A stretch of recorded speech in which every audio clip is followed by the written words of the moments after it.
أعوذ بالله من الشيطان الرجيم. بسم الله الرحمن الرحيم. وإن طائفتان من المؤمنين اقتتلوا فأصلحوا بينهما فإن بغت إحداهما على الأخرى فقاتلوا التي تبغي حتى تفيء إلى أمر الله فإن فاءت فأصلحوا بينهما بالعدل وأقسطوا إن الله يحب المقسطين. صدق الله العظيم.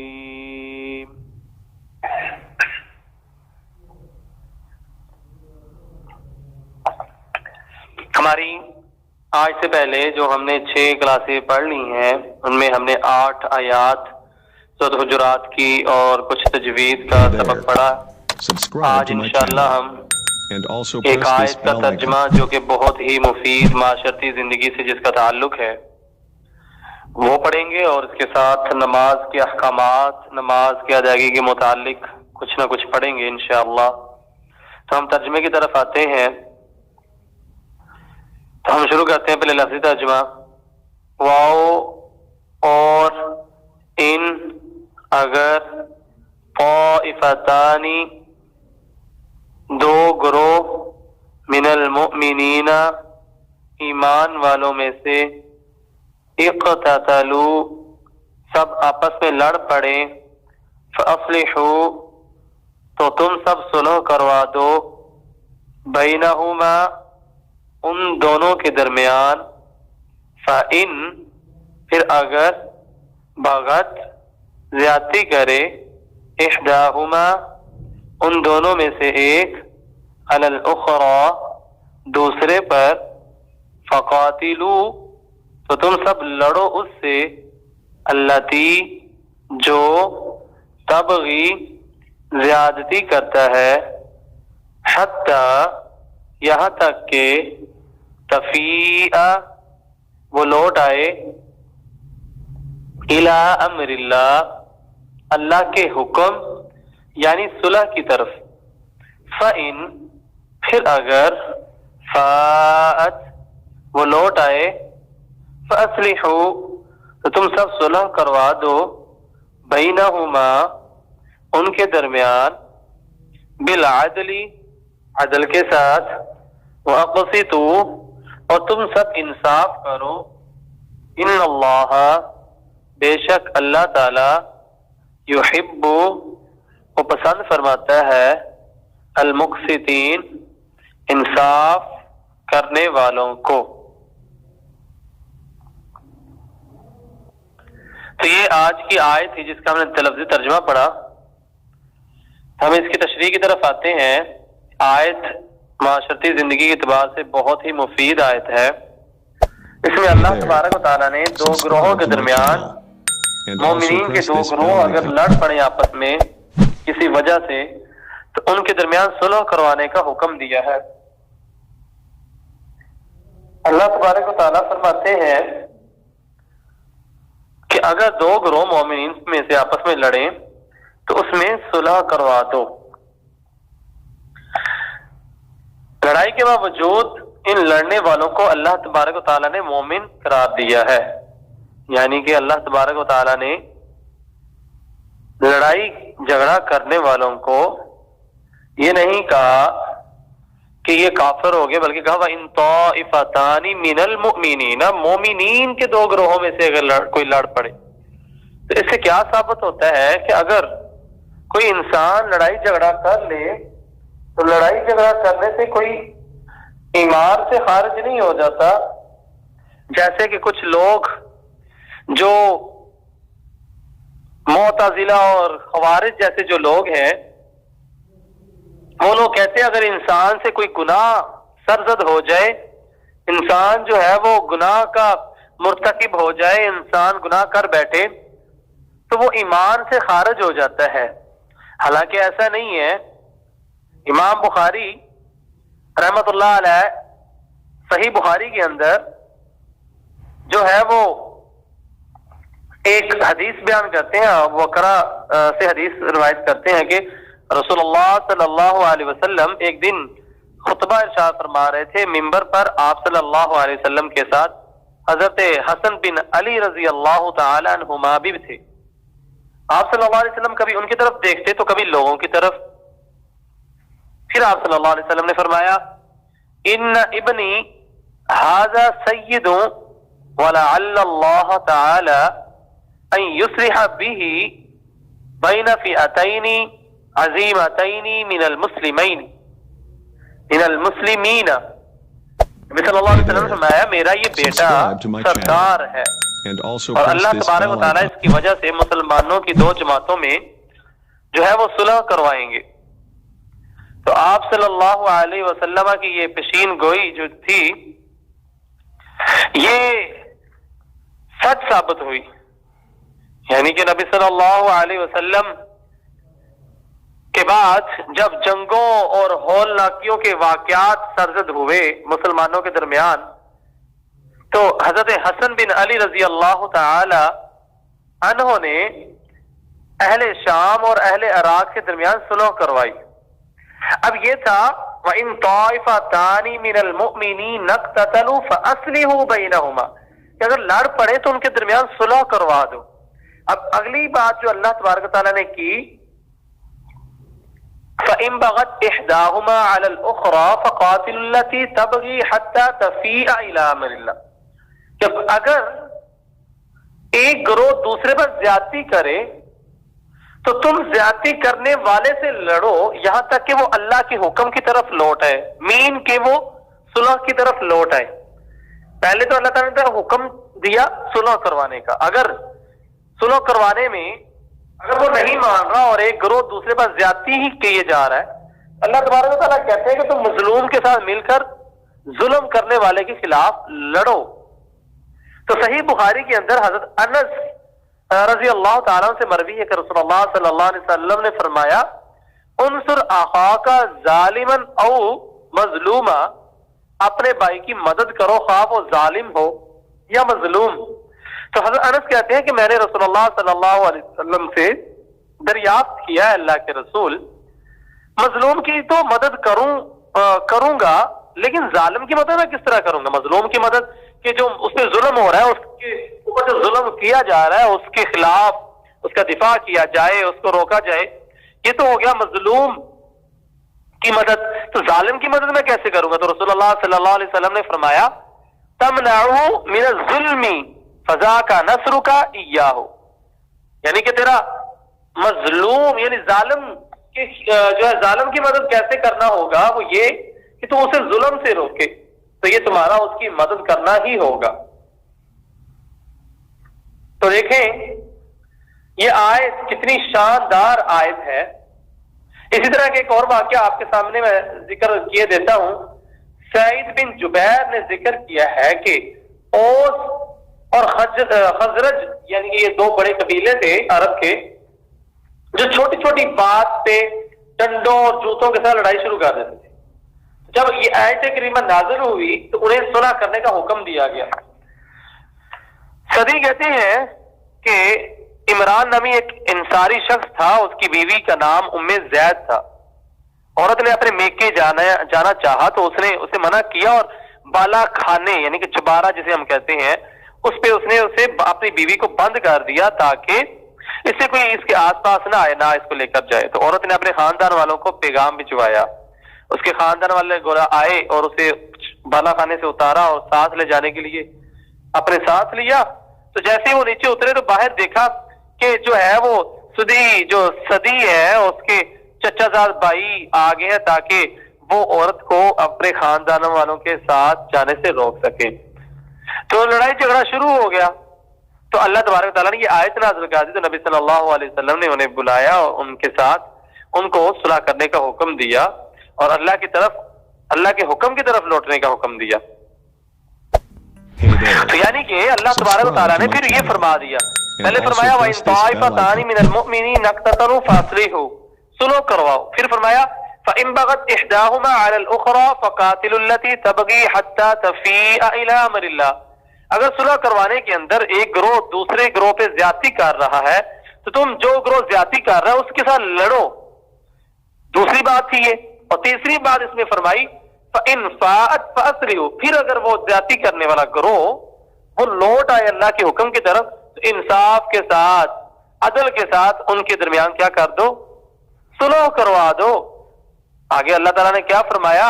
اللہ تعالیٰ نے صلح کروانے والوں کی صفت بیان کی، ان اللہ یحب المقسطین، اللہ تبارک و تعالیٰ ایسے لوگوں کو جو انصاف سے کام لیتے ہیں ان کو پسند کرتا ہے. تو یہ تو تھی آج سے متعلقہ واقعات نبی صلی اللہ علیہ وسلم کے زمانے میں جو ہوئے اور آیت کا شان نزول. اب ہم جو آتے ہیں اپنے معاشرے کی طرف. آج کل ہوتا کیا ہے؟ آج کل ہوتا یہ ہے کہ اگر دو دوستوں کے درمیان، دو خاندان والوں کے درمیان، دو بہن بھائیوں کے درمیان، والدین کے درمیان اگر لڑائی جھگڑا ہو جائے تو ہم لوگ صلح کروانے کی بجائے اس کا ناجائز فائدہ اٹھاتے ہیں. ادھر کی بات اٹھاتے ہیں، ادھر جا کے بڑھا چڑھا کر بیان کرتے ہیں. کہتے ہیں وہ تو آپ کے خلاف اس طرح بات کر رہا ہے، وہ کہتا ہے میں آپ کو یہ کر دوں گا وہ کر دوں گا، حالانکہ اس بیچارے نے کہا ہی نہ ہو. اور دوسرے کی بات سنتے ہیں تو پہلے کے پاس آئے کہتے ہیں بھائی وہ تو تمہارے خلاف اس طرح باتیں کر رہے ہیں. تو ہوتا کیا ہے، وہ آپس میں دستوں گرے باں ہو جاتے ہیں، ایک دوسرے کے خلاف ہو جاتے ہیں. یاد رکھیں اللہ تبارک و تعالی انصاف کرنے والوں کو ہی پسند فرماتا ہے، بجائے ہم صلح کروانے کے ہم ان کو آپس میں لڑوا رہے.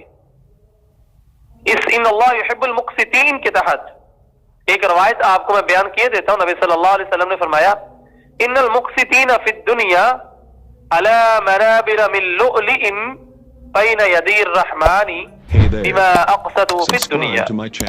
یقیناً دنیا میں عدل انصاف کرنے والے دنیا میں اس انصاف کی وجہ سے اللہ تبارک و تعالی کے رحمان عز و جل کے سامنے موتیوں سے بنے ہوئے ممبروں پر جلوہ افروز ہوں گے. یعنی کہ موتیوں سے جو ہیرے جواہرات سے بنا ہوا ممبر ہوگا اس پہ جلوہ افروز ہوں گے، اس پر بیٹھیں گے. تو میرے عزیز طلباء کرام، آج کی اس آیت کے اندر جو ہم نے سبق سیکھا ہے وہ یہ کہ اگر دو بھائیوں کے درمیان، دو دوستوں کے درمیان، دو خاندانوں کے درمیان، دو قوموں کے درمیان اگر لڑائی جھگڑا ہو جائے تو ہمیں صلح کروانی چاہیے، ہمیں اپنے معاملات کو درست کرنا چاہیے. یہ نہیں کہ ہم بجائے صلح کروانے کے ان کے درمیان اور پھوٹ ڈالیں اور لڑائی جھگڑا کروائیں. جیسے کہ خاص طور پہ یہ لڑکیوں کے اندر بہت زیادہ عادت ہوتی ہے کہ ادھر کی بات سن کے ادھر، ادھر کی بات سن کے ادھر، بات چھوٹی سی ہوتی ہے اس کو مرچی مسالہ لگا کے اتنی لمبی کر دینا اور پھر ایسی بنا سوار کے بیان کرنا کہ جو سننے والا دنگ رہ جاتا ہے. اللہ معاف کرے، اللہ تعالیٰ ایسے لوگوں کے شر سے ہمیں محفوظ رکھے اور اللہ تبارک تعالیٰ ہمیں ایسے لوگوں میں ہمارا شمار نہ کرے. عزیز طلباء کرام، ہمارا یہ فرض بنتا ہے آج ہمیں یہ آیت سن لینے کے بعد اگر ہماری آپس میں بھی رنجش، دوستوں کے درمیان، بہن بھائیوں کے درمیان یا فیملی کا کوئی مسئلہ ہوتا ہے تو ہمیں صلح کروانی چاہیے، نہ کہ اس معاملے کو اور بگاڑنا چاہیے.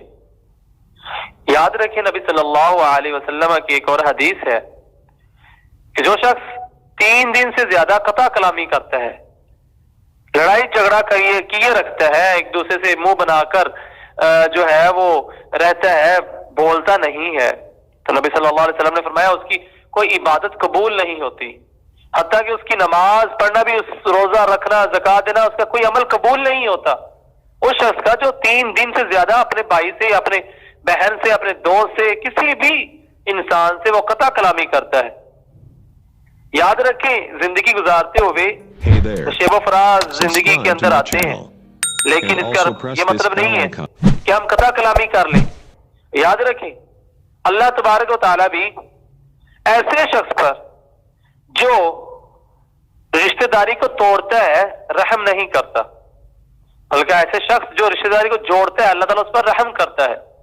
تو ان تمام احادیث سے ہمیں جو سبق ملتا ہے وہ یہ کہ ہمیں ایک دوسرے کے درمیان صلح و صفائی سے رہنا چاہیے، صلح و اتفاق سے رہنا چاہیے، اپنے معاملات کے اندر بگاڑ پیدا نہیں کرنا چاہیے.